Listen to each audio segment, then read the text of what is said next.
Hamdi, it's an honor to share the stage with you and to have a conversation with you about the great work of Tent.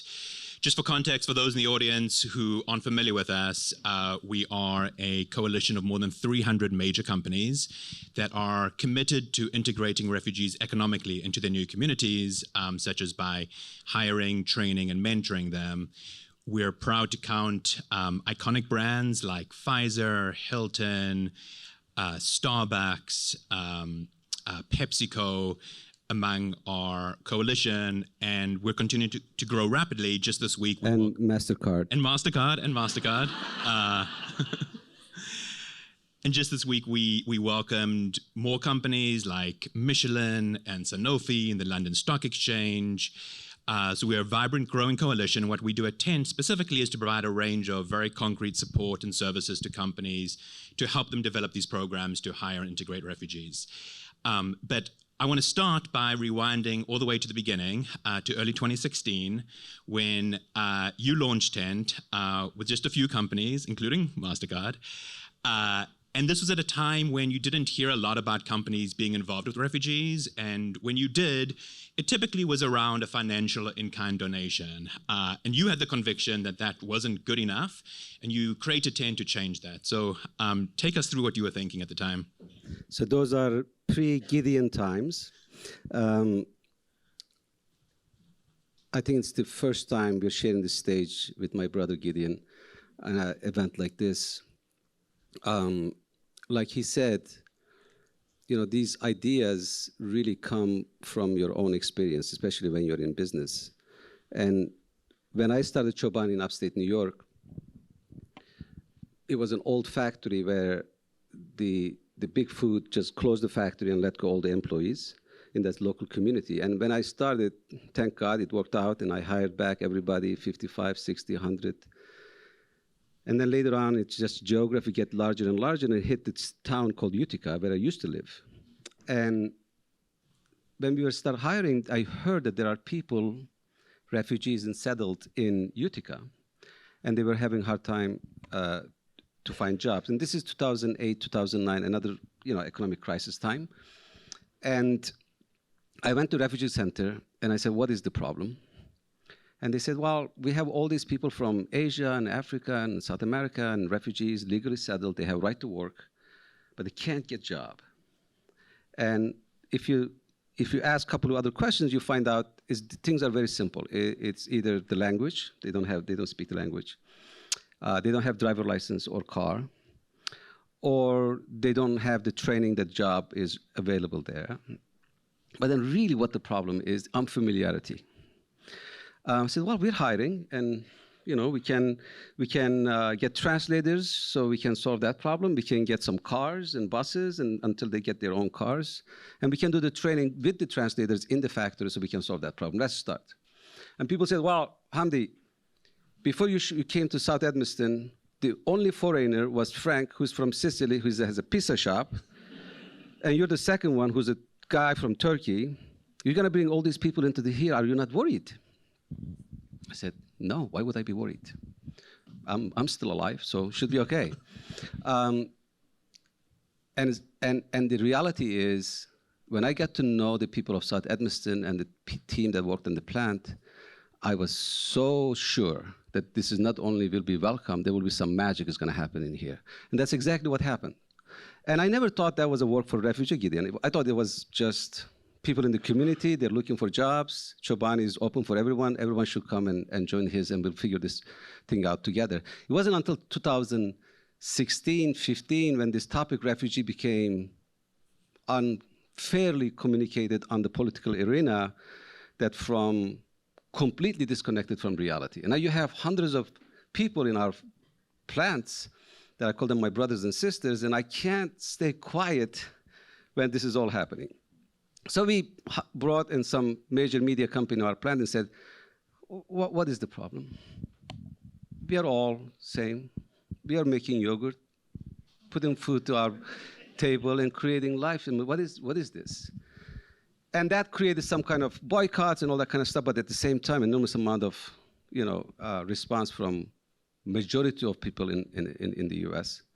But it wasn't until 2016, I'll make it short, when I went to UNHCR in Geneva to see how I can help the Yazidi girls who got attacked in Syria and became refugees, and how can I help? And when I was there having a tour and having a conversation, realized that this issues in millions everywhere. And the average life of refugees is 19 to 20 years in the camps or wherever they are stuck. And there's only a few companies that are involved. When they're involved by monetary things. They just donate money, right? There's no sustainable solution to this. And I just made the connection and said, well, what happened to the lives of the people who joined me in the company? And basically, with a job, they started a new life. Complete new life, and start being human again.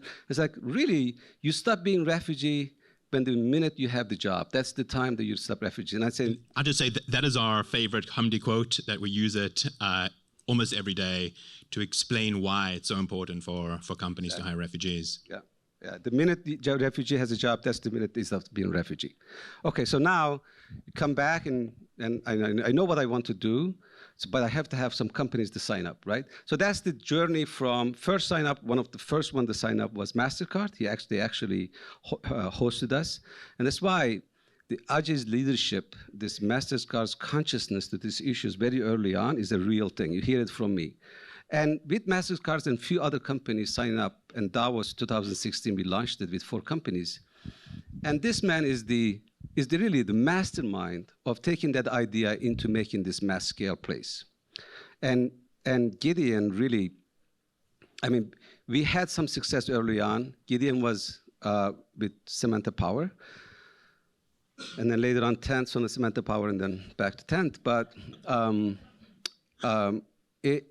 the idea is always important, but how do you take that idea to make it scale and make it right is another thing. So under Gideon leadership, this idea became, handful companies to over 300 companies, and now is becoming something that you say, okay, there is something here that we can take it to the next level.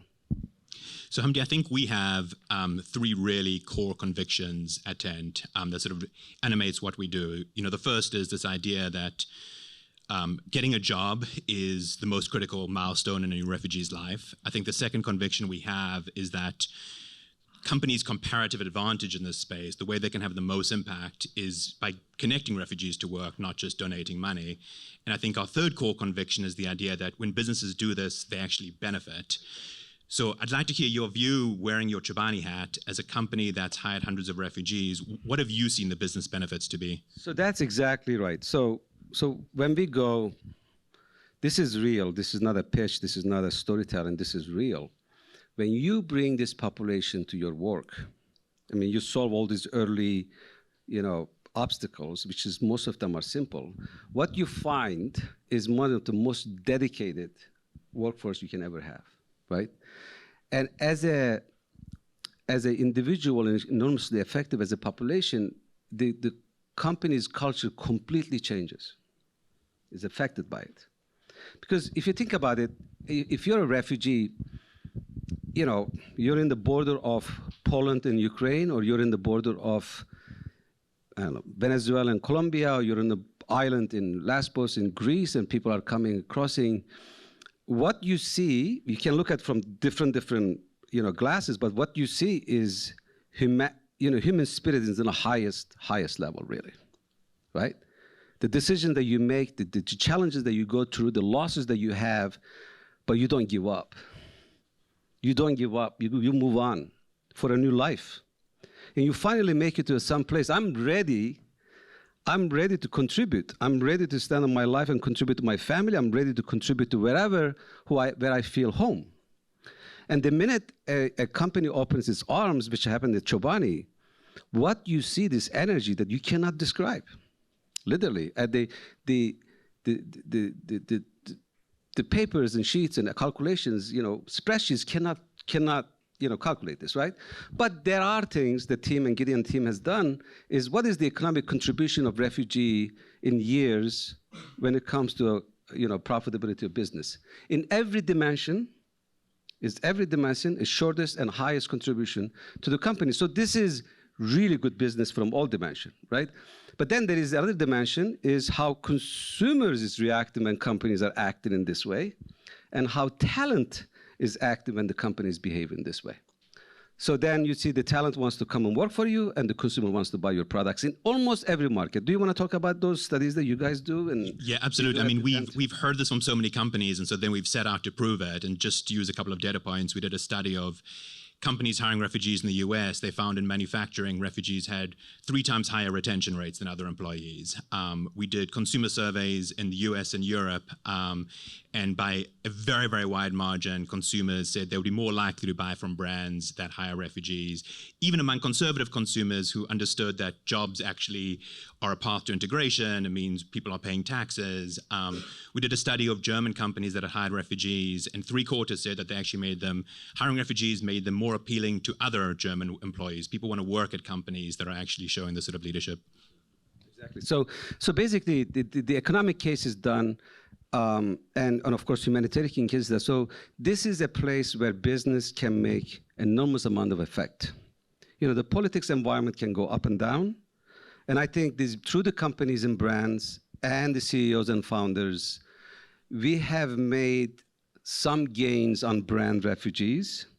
And I think this is a critical moment to really double down, right? And continue to work. And that's why Gideon and team and us, we're expanding this work to south of our borders, we're expanding to Europe, and learning from the US market with the amazing companies leaning in, how is that response is happening from the consumers and talent and community, is expanding to other places.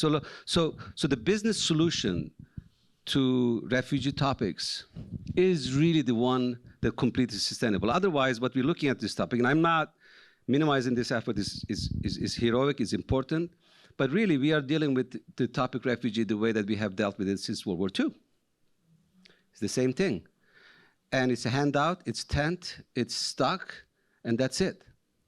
And this is not acceptable. We shouldn't be accepting this. And business can make an enormous amount of difference. And I'm so glad that a lot of companies are joining. And I think what we do at Tent and what Gideon does and this amazing team is connecting the refugee population with the brands and companies and doing all the work in between and collaborating with all the companies together to share our learnings and create this amazing, community above and beyond the politics and work on this critical issue. Yeah, I think that's exactly right, Hamdi. And just to say that I think the thing that maybe is most exciting to me is that for the longest time, we saw the way businesses got involved was highly cyclical. There'd be something in the headlines, companies would make a donation, and then within a few months, it would recede, but refugees were still there, they were still displaced. And by showing the business dividends, we're finally getting to a point where companies aren't just continuing, they're actually increasing their investment, even when the issue fades from the headlines, even with some political headwinds, even with economic cycles changing. And that for us is a game changer. We are nearing the end of time, so I wanted to close by asking you what you would tell to members of the audience who are no doubt very excited and compelled, and if they want to work with Tent, what would you tell them? Well, I'll leave that to you to tell. So I tell Gideon he's my brother from South Africa. He's crazier than me. Maybe I'm a little crazy too, but he's a lot crazier than me. But imagining a two-person coming together, of course, there are others who involved with me, like Ruma Bose and Matthew Brown in early days that he helped me to start this. But imagine about smart, energetic, passionate few people coming together, which is Tent is, and we like to say now it's a little, not small, it's a little bigger, and stay focused and be consistent and stay on it. And adding into one-to-one, and I remember the early days in 2016, how many phone calls would it take, how many meetings would it take to a business to consider to commit hiring refugees and publicly announce that they did, which is, we really would love them to do that as well. To coming a place is the coolest thing to do, hire refugees and talk about it, right? It's really the coolest thing to do. And my recommendation is this is in the early days, and if you're an NGO, get involved. If you're in a business, please sign up. And if you are a noisemaker, make the noise. And I think this is every single one of our responsibility to remember millions of people, including Ukrainian women in Europe, Venezuelans in Colombia, Syrians in Jordan and Turkey and Lebanon and in Bangladesh, in Myanmar, in all over the world, that even the conflict ends, the way that how we are handling the global warming and climate will have hunger and famine and climate changes is going to affect a lot of. So the refugee topics is here to stay, but we have a business solution. So my ask is, let's get together as a business community. And if we do our work in a new way, but in a consistent, passionate way, we have a window of opportunity to unstuck millions of people and come and join the humanitarian family. So with that, I say, me, Gideon, Scarlett, Noni, everyone at Tent, we are at your service, and let's do this together.